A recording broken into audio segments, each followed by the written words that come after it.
Hello भाई, आज हम आपको बताएंगे कि आंगनबाड़ी में वैकेंसी आई हुई हैं, उसके लिए फॉर्म फिलअप कैसे करें। तो सबसे पहले आपको क्रोम या गूगल पर आ जाना है। यहाँ आपके लिए सर्च करना है चयन पोर्टल। आप स्क्रीन पर देख सकते हैं, इस तरह से आपके लिए सर्च करना है। जैसे आप सर्च करेंगे फर्स्ट साइट जो भी आपके सामने इस तरह से आएगी, चयन पोर्टल .mponline.government.in। तो इस पर आपको क्लिक करना है। जैसे क्लिक करेंगे आपके सामने इस तरह से डैशबोर्ड ओपन होगा। यहाँ आपके लिए जो 3rd नंबर का ऑप्शन है इस पर क्लिक करना है। इस पर जैसे ही क्लिक करेंगे आप, तो आपके सामने दो ऑप्शन आएंगी, फर्स्ट और सेकंड। तो आपको सेकंड वाले ऑप्शन पर क्लिक करना है। जैसे ही ऑप्शन पर क्लिक करेंगे यहाँ फुल डिटेल ओपन हो जाएगी। यहाँ से आप देख पाएंगे कि आपके लिए किस तरह से फॉर्म फिलअप करना। तो आप यहाँ देख पाएंगे आंगनबाड़ी कार्यकर्ता एवं सहायिका के लिए ऑनलाइन आवेदन 31 तारीख से 10 जनवरी तक फॉर्म फिलअप किए जाएंगे। आज इसकी लास्ट डेट है। ये बढ़ भी सकती है, अभी लास्ट डेट के बाद आप कल देखेंगे तो बढ़ भी जाएगी। वैसे यदि नहीं बढ़ती तो आप आज के आज फॉर्म भर दें। तो यहाँ क्लिक हियर से आपको अप्लाई करना है। तो हम अप्लाई करने पर जाते हैं। तो आपके सामने इस तरह से डैशबोर्ड आएगा। यहाँ आपके लिए अपनी समग्र आईडी डालनी है। जिसका फॉर्म फिलअप कर रहे हैं, केवल गर्ल्स के लिए फॉर्म फिलअप कर सकते हैं इसमें। और यहाँ कैप्चर कोड और खोजी पर क्लिक करना है।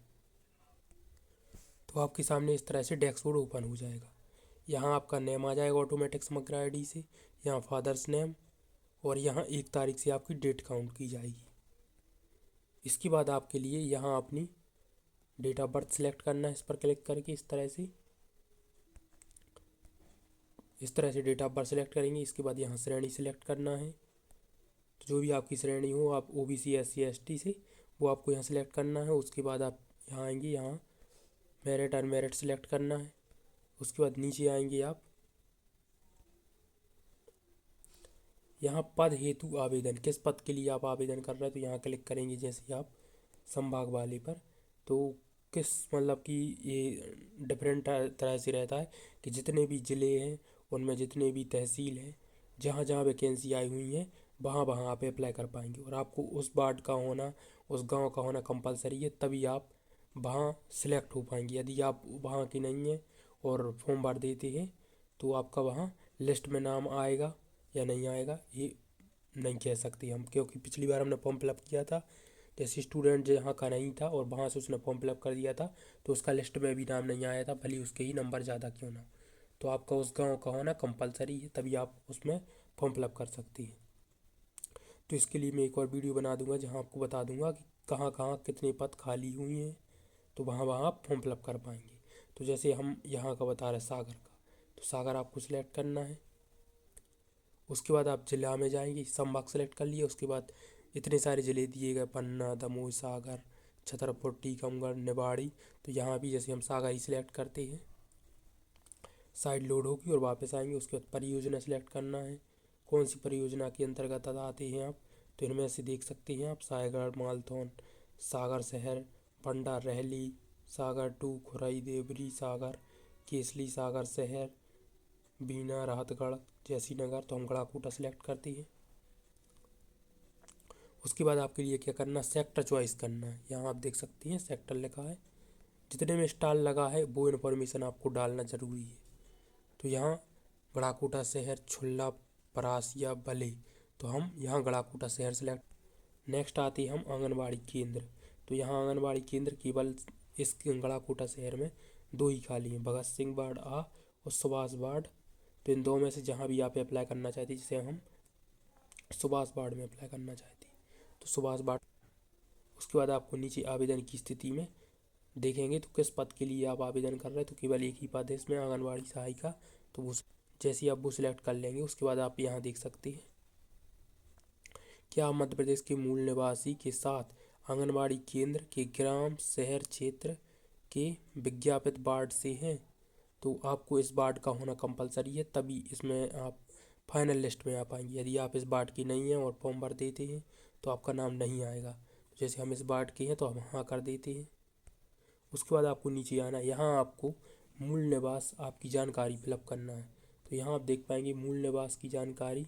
तो यहाँ एक ऑप्शन आएगा मतलब कौन सा कार्ड लगाना चाहते हैं मूल निवास में आप, राशन कार्ड, वोटर कार्ड, राजस्व विभाग द्वारा निवास प्रमाण पत्र। तो निवास प्रमाण पत्र है तो वो सिलेक्ट कर लें। वहाँ आपको यहाँ उसकी आईडी नंबर डालना पड़ेगा। तो हम यहाँ वोटर आईडी कार्ड सेलेक्ट करते हैं और यहाँ अपना वोटर आईडी नंबर ZW से जो भी स्टार्ट होता वो यहाँ डालेंगे। उसके बाद नेक्स्ट ऑप्शन पर आएंगे कि आपके माता पिता का आंगनबाड़ी केंद्र में BPL कार्ड बना हुआ है। तो यदि आपके पास BPL कार्ड है तो वहाँ करें, यदि आपका स्वयं का BPL कार्ड है तो वहाँ स्वयं करें, या माता पिता का तो इस पर क्लिक करें, यदि नहीं है तो नहीं क्लिक करें। तो जो भी आप क्लिक करें, स्वयं क्लिक करें, तो आपको यहाँ BPL कार्ड क्रमांक नंबर जो रहता है सीरियल क्रमांक वो यहाँ डालना होगा। यदि यहाँ ना कर देते हैं तो कोई प्रॉब्लम नहीं। इसमें यदि आपके पास BPL कार्ड है तो आपको 5 नंबर एक्स्ट्रा मिलेंगे। उसके बाद यदि आपके पास ग्रेजुएशन है तो उसके 10 नंबर आपको मिलेंगे। इसके बाद आप यहाँ देख सकते हैं क्या आपके माता पिता या आपका नाम संबंधित आंगनबाड़ी में मतदाता सूची में है। तो यदि आपके नाम से आपका जैसे वोटर आईडी कार्ड है तो आप स्वयं का क्लिक करें, यदि माता पिता का तो माता पिता सेलेक्ट करें, यदि आपके पास नहीं है तो नहीं सेलेक्ट करें। तो हम स्वयं क्लिक करते हैं और यहाँ अपना वोटर आईडी नंबर जो यहाँ डाला था वो यहाँ डाल दें। उसके बाद नीचे आएंगे तो यहाँ आपको अपनी डिटेल डालना है, पूर्ण पता एवं मूल निवास। तो यहाँ आपको अपना जो आपका एड्रेस है वो सिलेक्ट करना है A to Z। ज़िला सिलेक्ट करें सबसे पहले, आप जो भी आपका ज़िला है। सागर सेलेक्ट कर लेते हैं। इसी तरह से आपको पूरी डिटेल सेलेक्ट कर लेना है, यहाँ डाल देना है, या मोबाइल नंबर डालना है।